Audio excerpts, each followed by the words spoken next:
अगल बगल में दिख रहा है कि हाँ ये मेरा, मैं एक कंघी कर रहा हूँ या मैं शैम्पू कर रहा हूँ तो मेरे हाथ में इतने सारे बाल आ गए। और ये सब जो है ना बहुत ज़्यादा, ये ना एक चोट से ज़्यादा दर्दनाक होता है।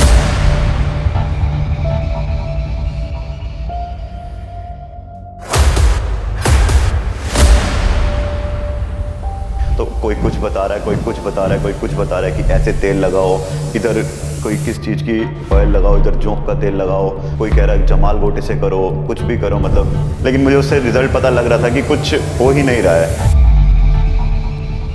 जहाँ से बाल उड़ गए ना, जहाँ से क्लीन हो गया, वहाँ से किसी का बाप भी नहीं ला सकता बाल।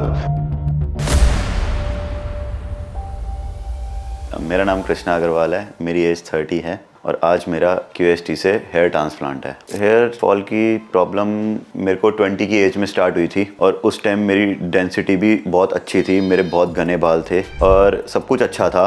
लेकिन धीरे धीरे वो कम होने लगे और अंदर से मतलब इधर से पहले मैं पफ अच्छा बनाता था, सब कुछ अच्छा करता था, लेकिन धीरे धीरे ये बैठना शुरू हो गए। और ये जो वी शेप है, ये पहले थोड़ी सी नीचे थी, स्टार्टिंग से ही मेरे पास वी शेप है, बट स्टिल मगर अब वो धीरे धीरे पीछे की तरफ जाने लगी और मेरी जो हैवीनेस थी वो कम होने की वजह से ये बहुत ज़्यादा नज़र आने लगा और भी ज़्यादा। क्योंकि पहले हैवी थे तो थोड़ा सा मैं कवर कर लेता था, उतना पता नहीं लगता था, लेकिन धीरे धीरे ये चेंज होता गया, ये हल्के होते रहे और अब जाकर ये स्टेज आ गई कि मेरे को प्रॉपर वी शेप नज़र आ रही है। अंदर की साइड भी कहीं कहीं पे ऐसी जगह भी है जहाँ पर कम है बाल, ढकने से नहीं पता लगता है लेकिन फील होता है मुझे कि हाँ कि ये कम है। तो उस चीज़ से मैंने बहुत चीज़ें सर्च करी। यहाँ पर एक्सपीरियंस डॉक्टर मैंने जो सुना, जो वीडियोस में देखा, उसके बिहाफ पे मैं यहाँ पर आया और अब मैं देखने आया हूँ। बाकी स्टाफ मुझे बहुत अच्छा लग रहा है, यहाँ पर सब बहुत अच्छे से बात करते हैं, सब कुछ अच्छा है। अब ट्रीटमेंट होगा, उसके बाद और पता लगेगा कि कैसे है क्या है, वो डॉक्टर बताएंगे अपने आप। बाकी सब अच्छा है, अभी तक तो सब अच्छा चल रहा है। मैं जैसे कि मेरा आयुर्वेदिक हर्ब्स का बिजनेस है और हम हर तरीके से जो है ना, मैंने बहुत चीज़ों का सोचा। उसमें मैंने घर में अपने तेल भी बनाए, अपना कुछ खाने पीने की आइटम्स भी बनाए, जिससे कि मेरा हर्ब्स का काम है तो मेरे पास वैद्य और ये जो है ना बहुत सारे कनेक्शन हैं इनके। तो कोई कुछ बता रहा है, कोई कुछ बता रहा है, कोई कुछ बता रहा है कि ऐसे तेल लगाओ, इधर कोई किस चीज़ की ऑयल लगाओ, इधर जोंक का तेल लगाओ, कोई कह रहा है जमाल गोटे से करो, कुछ भी करो, मतलब कि आपका किसी भी तरीके से हो सकता है। और मैंने कुछ ट्राई भी करा, नॉट मतलब मैंने फ्लुएंटली मतलब करा, सब कुछ रेगुलरली करा, लेकिन मुझे उससे रिजल्ट पता लग रहा था कि कुछ हो ही नहीं रहा है। फिर मैंने ऑयलिंग करनी स्टार्ट करी और ऑयलिंग करी ना तो और ज़्यादा मुझे ऐसा लगा कि मेरा हेयर फॉल और ज़्यादा हो रहा है। कुल मिला के मैंने जब हर चीज़ से हार गया ना, तो 10 साल बाद आज मैंने सोचा है कि अब मुझे हेयर ट्रांसप्लांट करा लेना चाहिए, क्योंकि एज ऐसी है, क्योंकि इसको ग्रो करने में भी 1 साल के करीब लगेगा दोबारा डेंसिटी आने में। और यही एक एज है जिसमें हम सही कर सकते हैं, इसको सही से उगा सकते हैं। इससे छोटी एज होगी तो आई थिंक, मेरे को इतनी समझ नहीं है, लेकिन इससे छोटी एज वो इतनी जल्दी बाल झड़ते भी नहीं है और थोड़ा सा देखना चाहिए कि एक एज आनी चाहिए कि जिसमें आप करें। और इससे ज़्यादा एज में बीपी, शुगर, ये सब प्रॉब्लम्स हो जाती हैं, जिसके चक्कर में हेयर ट्रांसप्लांट में इश्यूज आ सकते हैं। बाकी मैंने जितनी भी चीज़ें ट्राई कर ली हैं, जहाँ से बाल उड़ गए ना, जहाँ से क्लीन हो गया, वहाँ से किसी का बाप भी नहीं ला सकता बाल। उसके लिए आपको रूट्स लगाने ही पड़ेंगे, तभी वहाँ से उग पाएंगे। कोई कितना मर्जी कहता रहे कि ये लगा लो, वो लगा लो, कहीं से नहीं उगेंगे। आप उसकी डेंसिटी बढ़ा सकते हैं कुछ लगाकर, मेडिसिन खाकर, उनका हैवीनेस कर सकते हैं उनको, लेकिन जहाँ से क्लीन हो गया वहाँ से ट्रांसप्लांट ही करना पड़ेगा, जो मेरा मानना है। बाकी हर कोई अपने आप में समझदार है, हो भी सकता है कि उगते हों, लेकिन मैंने जो ट्राई करा उसमें मेरे को कोई भी पॉजिटिव रिजल्ट नहीं मिला, इसलिए मैंने अब सोचा कि ट्रांसप्लांट कराना चाहिए। उसके बाद मैंने फिर दिल्ली में बहुत जगह सर्च करा, कुछ इनसे कॉस्टली भी था, कुछ इनसे नीचे में भी थे, लेकिन सब सही भी थे अपनी तरफ से, लेकिन मैं सेटिस्फाई नहीं हो पा रहा था। तो फिर मैंने समझा, सब कुछ देखा और मुझे जो है ना ये लगा कि हाँ QST जो है ना कुछ इन सब से अलग है। इसलिए मैंने अब देखा कि अब मैं आया हूँ हरिद्वार, अब देखो आगे जाके क्या पता लगता है, कैसे कैसे जितने भी इनके रिव्यूज़ देखे हैं, जितने भी इनकी पेशेंट्स पहले के देखे हैं, सबके अच्छे देखे हैं, किसी का कोई नेगेटिव नहीं देखा है। बाकी अब आगे पता लगेगा कि कैसे क्या होगा। अभी तक का सब कुछ ठीक है। हरिद्वार से मेरा अलग कनेक्शन है, हरिद्वार मुझे बहुत अच्छा लगता है। हरिद्वार के ये जो गंगा रिवर है, हॉली रिवर है, ये बहुत अच्छी लगती है मुझे। इसका जो पानी है, मीठा पानी है, इतना अच्छा लगता है। इधर स्नान करके मुझे बहुत अच्छा लगता है और मैं हर 2-3 महीने में आता रहता हूँ। और हरिद्वार में QST है ना, तो मेरे को एक ये भी रहा कि हाँ चलो हरिद्वार में है तो मैं करा लूँगा। तो मैंने यही सोचा कि हरिद्वार में जो है ट्रांसप्लांट कराकर मैं ऊपर आगे ऋषिकेश, देहरादून आराम से फ्रेश एयर में 1 हफ्ता रहूँगा और अच्छे से फ्रेश एयर लेकर आराम से इसको, मतलब जब तक ये रिपेयर हो जाएगा थोड़ा सा, उसके बाद दिल्ली में जाके वापसी कंटिन्यू करूँगा। 1 हफ्ता जो है ये टाइम हरिद्वार में और ऋषिकेश में और देहरादून साइड जाऊँगा जहाँ पे AQI बहुत नीचे है। इसलिए मैंने सोचा कि हरिद्वार में कराना चाहिए ट्रांसप्लांट, और हरिद्वार से आप वेकेशन पे आओ, घूमो फिरो, ट्रांसप्लांट कराओ और उसके बाद आप ऋषिकेश, देहरादून, मसूरी आराम से अपना रिलैक्स होके योगा करके अपनी बॉडी को स्टेबल करो और उसके बाद अपना ट्रांसप्लांट को अच्छे से एंजॉय करो और हील करो, सब कुछ करो। बाल जाते हैं ना, सबसे पहले जो आपका कॉन्फिडेंस है ना वो बहुत ज़्यादा लॉस होता है। उससे आप जो है ना, मतलब आप कहीं पर भी आप जाओगे ना तो आपके अंदर कॉन्फिडेंस ही नहीं आएगा कि आप सही हो, मतलब हर तरीके, मतलब आपको जो है ना, चाहे आप वो देख आपकी आंखों की तरफ रहा है लेकिन आपको ऐसा लग रहा होगा कि वो आपके ना हेड पे देख रहा है। तो ये सब चीज़ें ना बहुत ज़्यादा फेस करनी पड़ी कि हाँ ऐसा लगा मुझे कि ये लोग जो है ना मेरे हेड पे देख रहे हैं, या मेरे को जो है ना हेयर फॉल जब हो रहा है तो मेरे को अगल बगल में दिख रहा है कि हाँ ये मेरा, मैं एक कंघी कर रहा हूँ या मैं शैम्पू कर रहा हूँ तो मेरे हाथ में इतने सारे बाल आ गए। और ये सब जो है ना बहुत ज़्यादा, ये ना एक चोट से ज़्यादा दर्दनाक होता है कि ये बाल टूटना।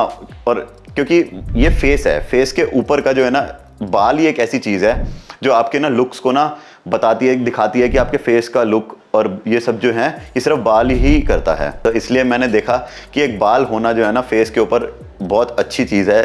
और जब तक टूटते रहे ना तब तक दुख होता रहा कि अब टूटेंगे, अब टूटेंगे, अब टूटेंगे, लेकिन अब टूट रहे हैं, लेकिन इतने ज़्यादा टूट गए कि अब मेरे को सोचा मैंने कि अब हेयर ट्रांसप्लांट कराने चाहिए। सारे होम रेमेडीज़ कर ली, सब कुछ कर लिया, सब कुछ वो हो गया। और इतना ज़्यादा, मतलब कहीं पे खड़े हो रहे हैं, कहीं पे जा रहे हैं तो उसमें भी यही प्रॉब्लम लग रही है कि यार हेयर्स ना उतने अच्छे नहीं हैं। मतलब और लोग हैं ना वो बहुत ज़्यादा, मतलब मेरे से बहुत ज़्यादा अच्छे दिख रहे हैं, उनकी डेंसिटी बहुत अच्छी है, सब कुछ अच्छा है।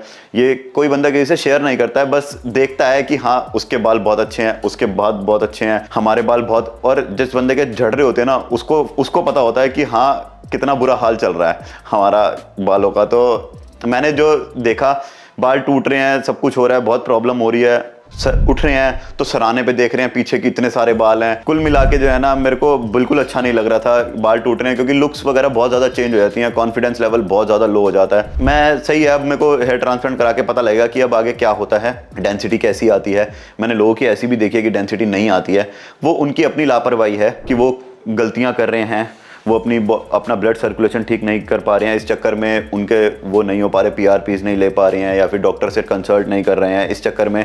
बाकी मैंने सोचा है कि अगर हेयर ट्रांसप्लांट कराऊंगा तो टाइम टू टाइम PRPs भी लूँगा और डॉक्टर को भी दिखाऊंगा कि हाँ कोई प्रॉब्लम तो नहीं है और कुछ इशू तो नहीं है किस चीज़ में।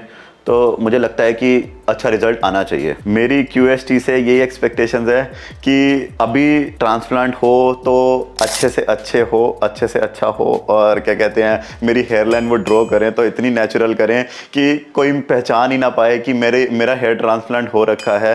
मैं ये चाहता हूँ कि ये जब करें तो मुझे इस तरीके से गाइड करें कि मैं अपनी हैवी डेंसिटी कैसे रख सकता हूँ बालों की, सब कुछ गाइड करें। मैं ये एक्सपेक्टेशन चाहता हूँ इनसे, ये नेचुरल करें सब कुछ। मतलब वैसे तो अपनी तरफ से अच्छा ही करता है हर कोई, लेकिन ये अच्छे से अच्छा मेरे को हैवी डेंसिटी दें और हेयरलाइन अच्छी दें, और टाइम टू टाइम मेरे को सजेस्ट करते रहें कि आप ये करने से आपके बालों में कभी प्रॉब्लम नहीं आएगी, या फिर इन चीज़ों से आप परहेज करेंगे तो आपको ये चीज़, अगर ये मुझे अच्छे से बिल्कुल गाइड करेंगे ना तो मुझे अच्छा लगेगा और ज़्यादा कि हाँ बहुत अच्छी कंपनी है। वैसे तो मैंने अपनी तरफ से सब कुछ सर्च करके ही आया हूँ, मेरे को QST मतलब बजट फ्रेंडली लगा, बहुत अच्छा लगा हर तरीके से, और यहाँ पे सब कुछ अच्छा है। अभी तक तो सब कुछ अच्छा लगा, सब कुछ रेट भी अच्छे हैं, बहुत ज़्यादा लो भी नहीं है कि आपको ऐसा फील हो कि हाँ बिल्कुल ही रद्दी के भाव हैं। तो इसलिए ये बिल्कुल अच्छा रेट है इनका, सब कुछ अच्छा है, डॉक्टर अच्छे हैं, स्टाफ अच्छा है। अभी आगे जाके पता लगेगा कि किस तरीके से हेयर लाइन देखूंगा जब मैं 2 महीने बाद का रिजल्ट देखूंगा कि मेरे पिंपल्स तो नहीं आ रहे, मेरा हेयर लाइन में डेंसिटी जो बाल उग रहे हैं उसके अंदर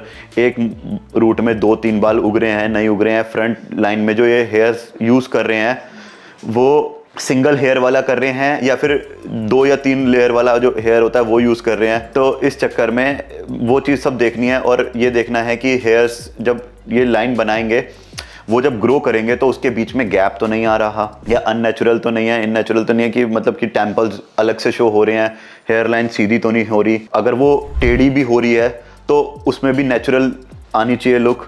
कोई बहुत ज़्यादा कुल्हाड़ी वाला सीन ना बना दें जिससे कि बहुत ज़्यादा बुरा लगे, ऐसा भी मैंने सुना है। क्योंकि मैं डॉक्टरों को और भी डॉक्टर्स के पास गया तो उन्होंने मुझे ये बताया कि कंपनीज ऐसी होती हैं जो आपके यहाँ पे ना आरी बना देती हैं, और वो आरी बनाकर जो है ना, अब जब आपके बाल उगेंगे ना तो तब तो ठीक है, जैसे ही आप अपना उस्तरा फेरेंगे ना तो यहाँ पर ऐसा लगेगा कि आपने आरी बना रखी है, और वो बहुत बुरी लगती है। अब मैं यहाँ से जा रहा हूँ अपने हेयर ट्रांसप्लांट के लिए, और बाकी का प्रोसेस और अपनी हेयर लाइन मैं बाद में आपको दिखाऊंगा कि कैसी आ रही है। उससे पता लगेगा कि हाँ कितना नेचुरल है और क्या है, वो सब आपको मैं बाद में दिखाऊंगा।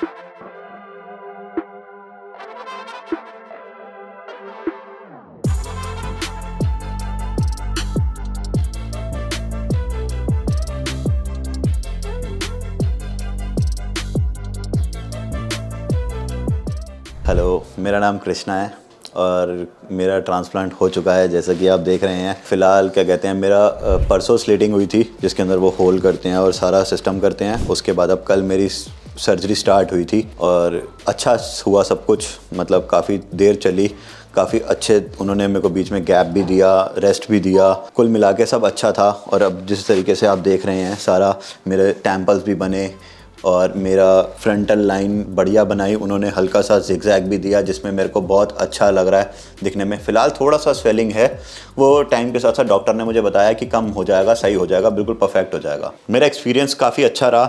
क्या अच्छा रहा कि मेरे को एक तो इन्होंने जल्दबाजी बिल्कुल नहीं करी, पूरा का पूरा टाइम दिया मुझे बीच में रेस्ट दिया, मेरे को बीच बीच में मील दी, सब कुछ अच्छे से।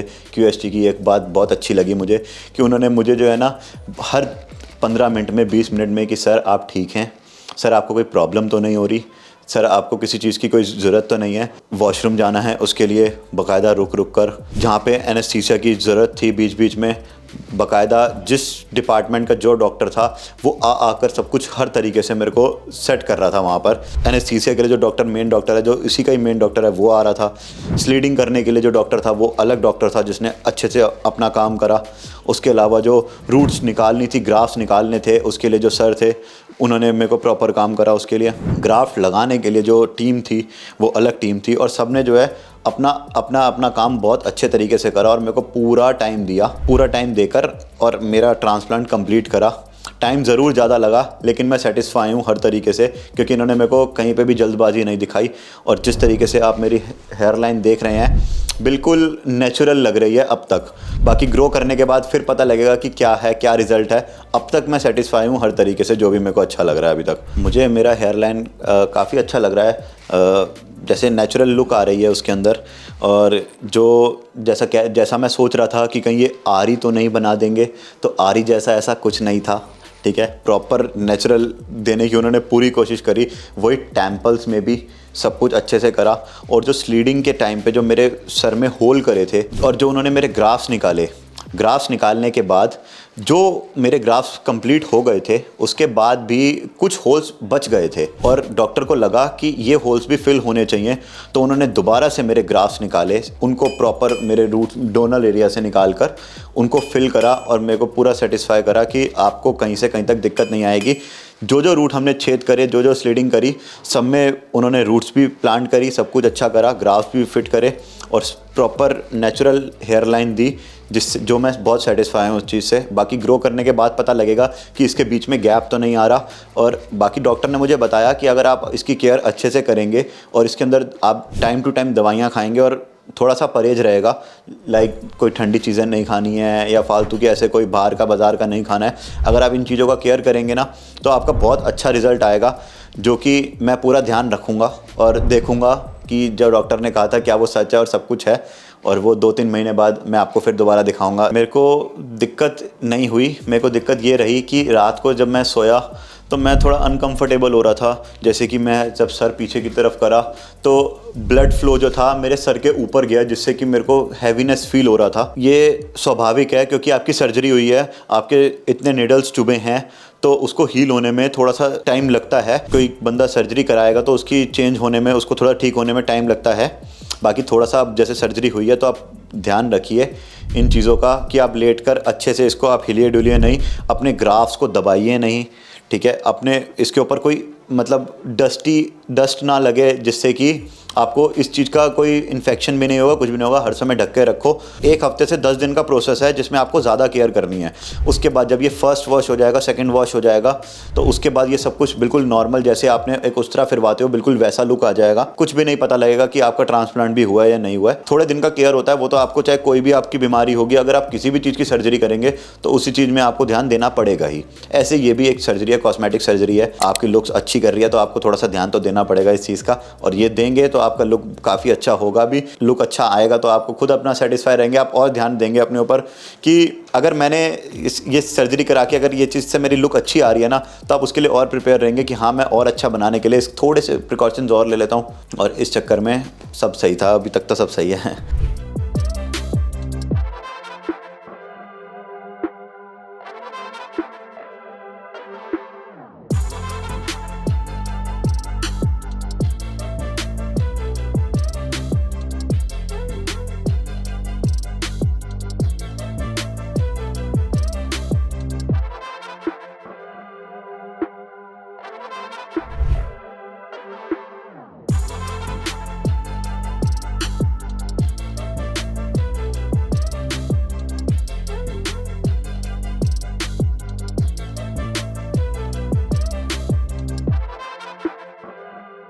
Hello friends, if you have not subscribed to our channel yet, please like this video, share and subscribe to our channel, and don't forget to hit the bell icon so that you will get update on every video.